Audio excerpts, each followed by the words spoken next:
অনেকে আমার কথায় আহত হতে পারেন। জাহানারা ছেলে রুমির মতন জানি না কয়জন মুক্তিযুদ্ধে সরাসরি রণাঙ্গনে যুদ্ধ করেছেন,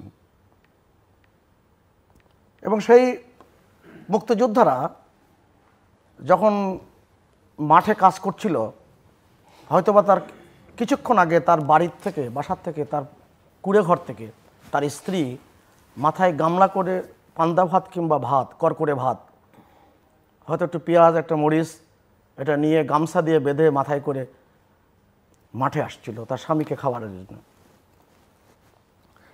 এবং এসে দেখে যে তার স্বামী চলে গেছে মুক্তিযুদ্ধে। কেউ বন্দুক হাতে গিয়েছে অল্প সংখ্যক, অধিকাংশ খালি হাতে যুদ্ধে গিয়ে পড়েছেন। 30 লক্ষ মানুষ জীবন দিয়েছে। এই 30 লক্ষ মানুষ যখন জীবন দেয়, তার পরবর্তীতে দেশ স্বাধীন হওয়ার পরে তার বয়স যদি হয়ে থাকে 22 কিংবা 23 কিংবা 24, ওই সময়কার প্রেক্ষাপটে আমি বলছি, তার কিন্তু শিক্ষাগত যোগ্যতা এই পাবলিক সার্ভিস কমিশন কিংবা সরকারি চাকরি কিংবা বেসরকারি উচ্চ পদের চাকরি আমরা যারা করছি, এই জায়গায় তাদের কোনো আগ্রহ ছিল না, সেই অবস্থানও ছিল না। বোধ করি অবস্থানটাও এখানে গুরুত্বপূর্ণ। অনেকে ম্যাট্রিক পাসও করেনি।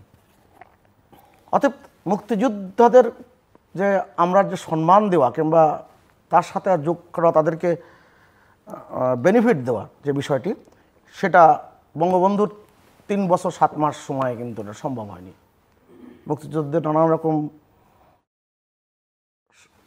অবদানের স্বীকৃতির জন্য বঙ্গবন্ধু সরকার 3 বছর 7 মাস সময় অনেক কিছু করেছেন, কিন্তু বঙ্গবন্ধু সহ জাতীয় নেতাদের হত্যাকাণ্ডের পরে এই যেই 21 বছর বাংলাদেশ গিয়েছে, সেই 21 বছরে মুক্তিযোদ্ধারা মূল্যায়িত হয়নি, এবং তার সন্তান জন্মলাভ করেছে কারোর অধিকাংশই মুক্তিযুদ্ধের পরে। সেই ছেলেটির বয়স যখন 18, 19, 20, 21, 22 হয়েছে, মাস্টার ডিগ্রি পাশ করেছে, অনেক কষ্টে লেখাপড়া শিখিয়েছেন, কিন্তু দুর্যোগময় পরিস্থিতির কারণে এবং রাজনৈতিক পরিবেশের ভয়ঙ্করতার কারণে সে কিন্তু তার মুক্তিযোদ্ধা সন্তান হিসেবে যে সুযোগ সুবিধার কথা এখন আমরা বলছি, সেটা কিন্তু সে পায়নি। স্বাভাবিক কারণে সে যখন পায়নি, তার পরবর্তী প্রজন্ম যখন সুযোগ সুবিধা কিংবা তাদেরকে সম্মান জানানো মুক্তিযোদ্ধাদের প্রতি ধারাবাহিকভাবে, সেটা যখন আমাদের রাষ্ট্র সমাজ উদ্যোগ নিয়েছে, তখনই অনেকে মেনে নিতে পারছেন না। আমার কষ্টটা সেখানে। গতকাল সমকালে জান্নাতুল কেকে নামে একটি লেখক, তিনি একটা লেখা লিখেছেন যে কোটা আন্দোলনকারীরা তারা মুক্তিযোদ্ধাদের সম্মান দিতে চাচ্ছেন না। আমার একটু দেখা দরকার, আমি খুব সংক্ষেপে শেষ করি। যখন এই স্লোগানটি ওঠে, সারা বাংলায় খবর দে, কোটা প্রথার কবর দে, আমার জিজ্ঞেস করতে ইচ্ছে করে এই তরুণদেরকে, তারা যে বাক্যটা উচ্চারণ করছে, বাক্যটা কি যথাযথ হচ্ছে কিনা। কারণ আমি তারুণ্যকে খুব সম্মান করি, কারণ আমার জীবনের একটা বড় সময় সারা বাংলাদেশে মিছিল, মিটিং, সমাবেশের মধ্য দিয়ে কেটেছে, এর মধ্যে দিয়ে আমি বড় হয়েছি। অতএব আমার জীবনের সেই দিনগুলো আমি চোখের সামনে দেখতে পাই, যখন তরুণরা জেগে ওঠে। কিন্তু আপনি যদি তথ্য আমার সামনে উপস্থাপন করি, আপনার সামনে মাস্টারমশাই আছেন, 33তম বিসিএসে তখন কিন্তু কোটা ছিল না। কারণ 2018 সালে জনপ্রশাসনের যে প্রজ্ঞাপন, সেই প্রজ্ঞাপনে বলা হয়েছে সরকারি চাকরিতে কোটার প্রার্থী পাওয়া না গেলে মেধা তালিকা থেকে পূরণ করার ব্যবস্থা থাকবে। খুব স্পষ্ট ঘোষণা। 33তম বিসিএসের সময় কিন্তু বিসিএসের কোটা পদ্ধতি ছিল না। সেখানে মেধায় নিয়োগ হয়েছে 77.40%। 35তম বিসিএসে মেধায় নিয়োগ হয়েছে 67.49%। মাস্টারমশাই খেয়াল করবেন, 36তম বিসিএসে মেধায় নিয়োগ হয়েছে 70.378%। আমি 3টি তথ্য যখন আপনাকে উপস্থাপন করলাম, তার মানে কি, যে কথাটি বলা হচ্ছে যে মেধায় ছাত্রদেরকে মূল্যায়িত হচ্ছে না। আমার কাছে খুব গোলমেলে লাগে যে আমরা যা শুনছি, যাদেরকে বলতে শুনছি, তারা কি সব কিছুই জেনে বুঝে করছেন কিনা।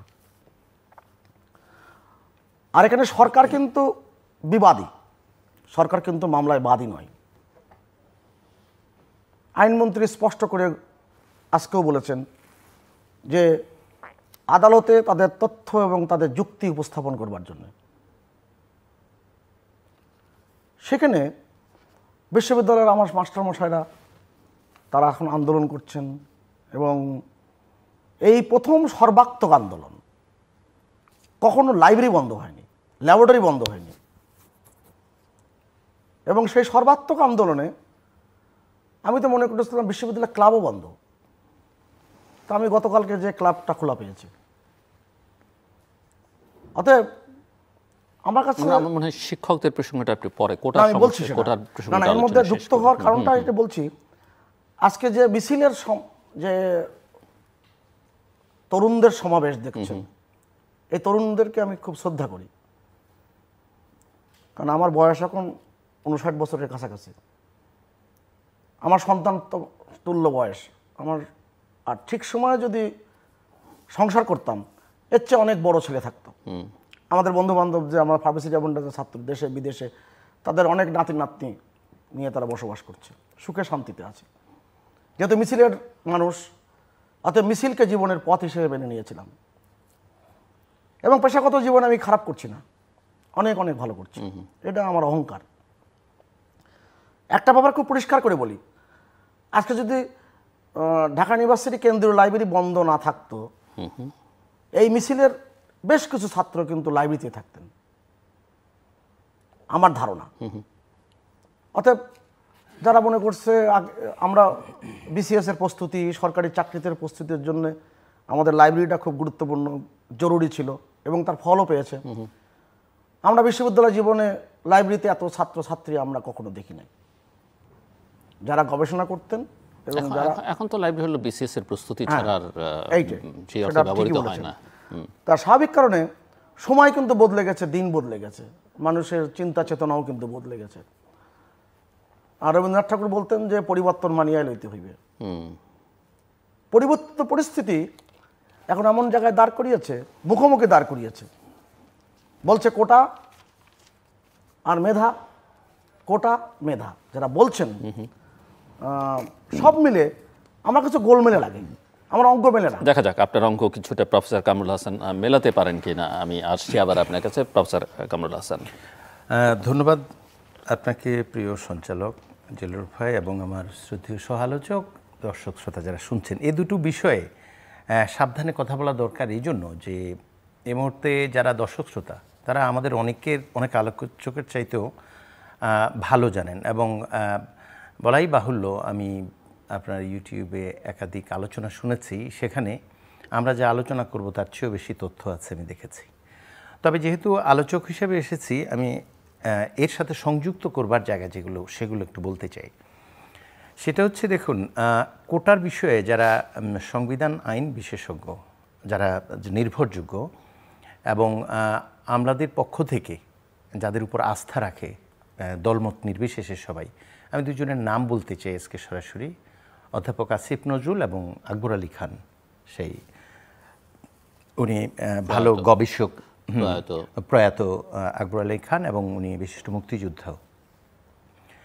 আমি আপনার আলোচনাতেই এক জায়গায় দেখেছি যে 2008 সনে তিনি যখন রেগুলেটরি কমিশনের প্রধান ছিল, সেখানে একটা গবেষণায় উনি দেখেছিলেন যে আমাদের সংবিধানের যেই জায়গাটায় এই সুযোগটা আছে, উনি পার্টিকুলারলি যেটা বলছেন আমি দেখেছি সেটা, জি, উনি বললেন যে আসলে সংবিধানে সমতার কথাই তো আসলে মূল, এবং ওনার এই কথাটা ঠিক এই জন্য যে ব্রিটিশদের সাথে আমাদের যে বিভাজনটা হয়েছে সেটা কৃষক জমিদারদের এই ব্যবধান থেকে আমরা কিন্তু মুক্ত হতে চেয়েছিলাম। আমরা তারপরেও তো 47-এ যখন আমরা ভাগ করি তখনও কিন্তু বৈষম্যের কারণেই হয়েছি। মুসলমানরা অপেক্ষিত অনগ্রসর ছিল, একটু পিছিয়ে ছিল, এবং নানা কারণে তাদের স্বার্থ রক্ষার জন্য আমরা আলাদা হয়েছে। এবং তৎকালীন পাকিস্তানের জাতির পিতা জিন্নাহ সাহেব তিনি নিজেও কিন্তু